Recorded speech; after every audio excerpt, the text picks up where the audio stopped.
Praise lord. మన ప్రభువైన యేసుక్రీస్తు యొక్క శ్రేష్టమైన నామములు అందరికీ ఉదయకాల సమయమున శుభాభివందనములు తెలియజేసుకుంటున్నాను.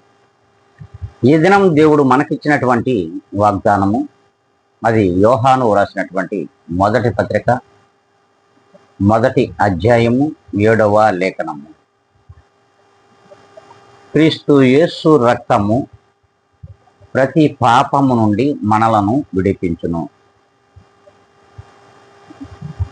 అవును, సర్వ సృష్టికర్తయు, సర్వాంతర్యామి, సర్వజ్ఞాని అయినటువంటి దేవాతి దేవుడు తను నిర్మించినటువంటి, తను సృజించినటువంటి, తను మొలిపించినటువంటి మానవాళి మొత్తము పాపములో పడి కొట్టు మిట్టాడుచుండగా, అట్టి సృష్టికర్త ఈ భూమి మీద ఉన్న జనులు సర్వము చెడియున్నారని దైవ మానవుడుగా ఈ లోకమునకు వచ్చిన యేసుక్రీస్తు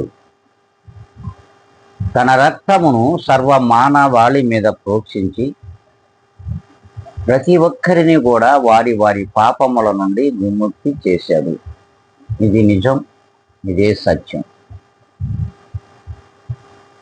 ఇటు ప్రభుని యేసు క్రీస్తును ఎవరు ప్రేమిస్తారో అట్టి వారు మాత్రమే ప్రభువుకు అతి సమీపముగాను,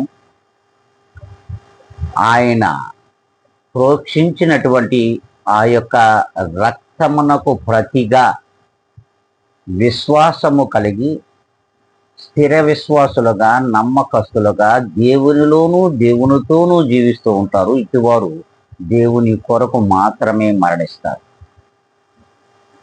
అందుకని యేసుక్రీస్తు యొక్క రక్తము ప్రతి పాపము నుండి మనందరిని కూడా విడిపించి ఉన్నది అని నీవు నమ్మినట్లయితే ఇప్పుడే తలలో ఉంచుకుందాం, కళ్ళు మూసుకుందాం, ప్రార్థనలో ఎక్కిద్దాం.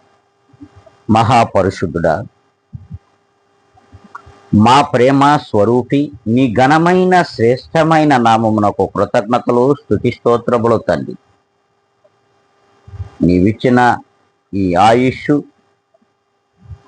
నీవిచ్చినటువంటి ఈ దేహములో ఉన్నన్న రోజులు మీతో సహవాసం చేస్తూ మీ కొరకు జీవించే భాగ్యాన్ని వీక్షించుతున్న బిడ్డలందరికీ దయచేయమని బ్రతిమలాడుకుంటూ యేసు క్రీస్తు యొక్క శ్రేష్టమైన నామంలో నన్ను నేను మిక్కిలిగా తగ్గించుకొని అడిగి వేడుకొని ప్రార్థిస్తున్నాను మా తండ్రి.